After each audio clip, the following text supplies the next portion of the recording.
bien le bonjour bande de petits vénards. Aujourd'hui un petit tutoriel numéro 6 et oui le sixième déjà. Donc dans ce sublime lac dans le Colorado, le lac Rocky. Pour tenter aujourd'hui de vous montrer comment on pourrait pêcher la truite. Donc pour pêcher la truite il va falloir quand même un petit peu de matériel. Donc je vous conseille le Windcast. Donc notre petite tresse qui va très bien. Elle me suit depuis un bon petit moment. Donc moi j'ai une canne Aurora, euh, comme vous voyez, vous n'êtes pas obligé d'avoir celle-ci, mais c'est vrai qu'on sent vraiment bien les touches. Pour le leurre, pour le leurre j'ai acheté une petite cuillère tournante de 4 grammes que vous pouvez trouver en boutique. Alors je sais pas si elle se vend dans la boutique du lac, et non elle ne se vend pas, donc je vous conseille de l'acheter avant.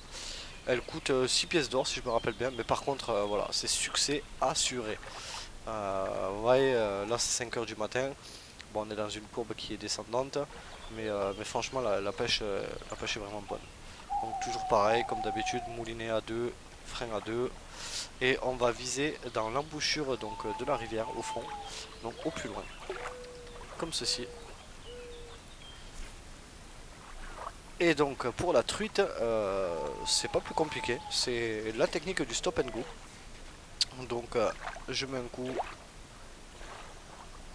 je mouline et je laisse retomber. Hop, et voilà, vous voyez, à peine lancé, déjà une prise. Par contre, il faut faire attention parce que ces truites sont assez vicieuses. Elles ont tendance à chasser vers nous.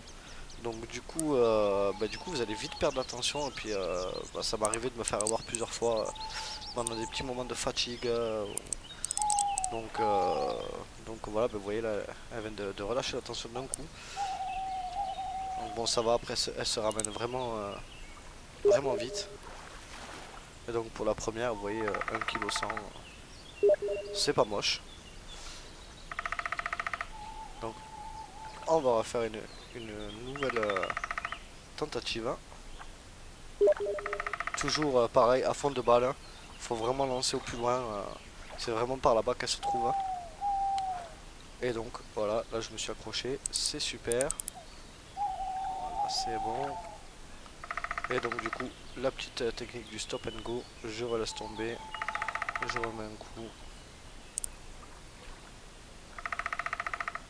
Et là, j'avais une touche, mais je me suis foiré.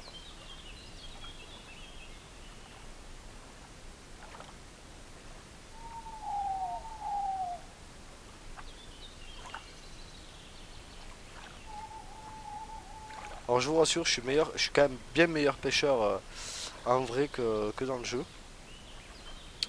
Mais franchement, c'est tellement un bonheur de pouvoir pêcher en jeu quand les conditions ne nous permettent pas de pêcher en réel.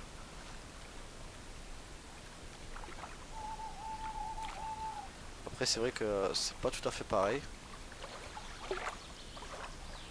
Bon voilà, au-delà des 34 mètres, on remballe. Ça ne sert à rien.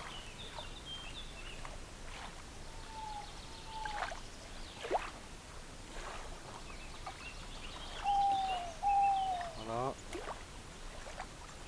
On reprend par là-bas. Après, faut faire attention, elles sont vicieuses aussi des fois, elles font des petites touches. Faut vraiment être aux aguets parce qu'elles sont vraiment vicieuses quoi. Elles vont taper un petit coup par là, et si vous avez vraiment pas le bon timing, comme moi juste avant, elle fait une touche et puis c'est barré quoi.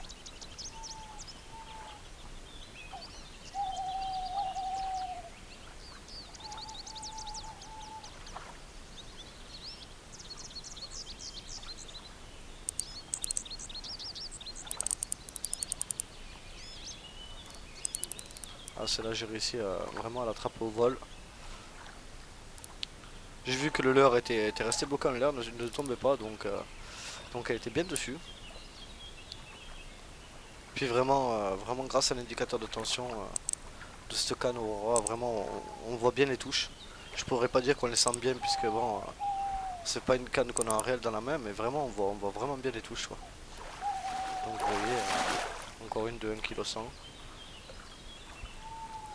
Alors il y a le trophée aussi par là-bas, avec cette petite cuillère tournante de 4 grammes. Alors moi j'ai pris la version verte, orange et jaune là.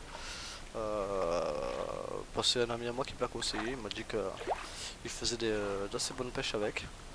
Il n'était vraiment pas déçu. Donc du coup j'ai choisi de la prendre aussi.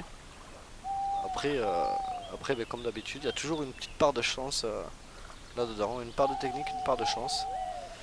On réussit pas forcément à tous les coups, mais elle donne de très bons résultats. Et puis c'est vraiment le spot vraiment que j'utilise tout le temps.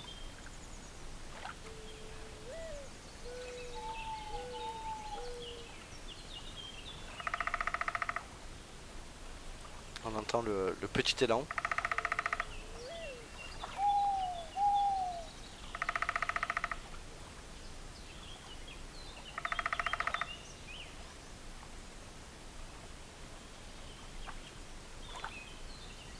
Vous voyez, 3 lancers, donc 2 prises et une belle touche. Une belle touche bien fail de ma part.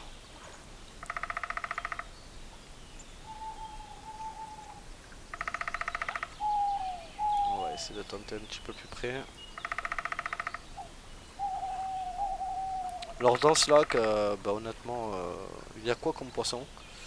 Bah, de la truite, de la truite, de la truite et encore de la truite. Voilà, après il y a du crapé, mais bon, si vous venez ici pour pêcher du crapé au bouchon, bon ben voilà, c'est pas forcément intéressant.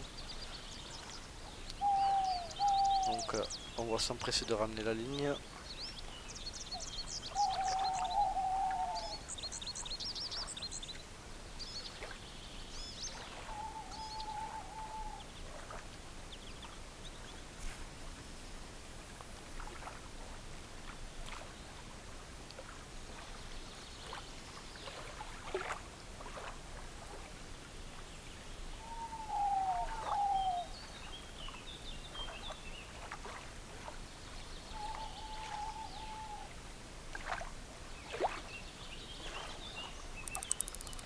Voilà, vous voyez.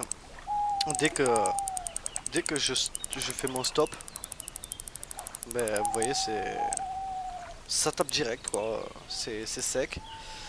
Euh, Après, voilà, bon, ben, faut vraiment faire gaffe parce qu'il suffit d'une petite seconde et puis vous perdez la touche, quoi.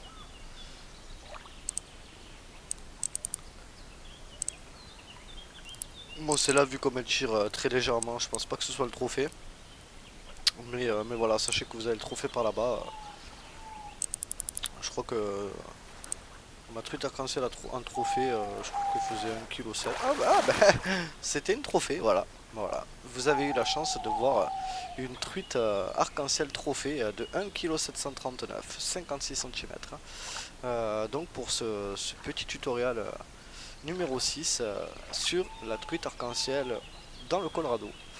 Ce sera tout pour ce tutoriel et puis nous nous retrouvons très prochainement pour le tutoriel numéro 7 sur le prochain spot de pêche. Je vous dis à très bientôt et d'ici là, bonne pêche et bonne chance. A bientôt.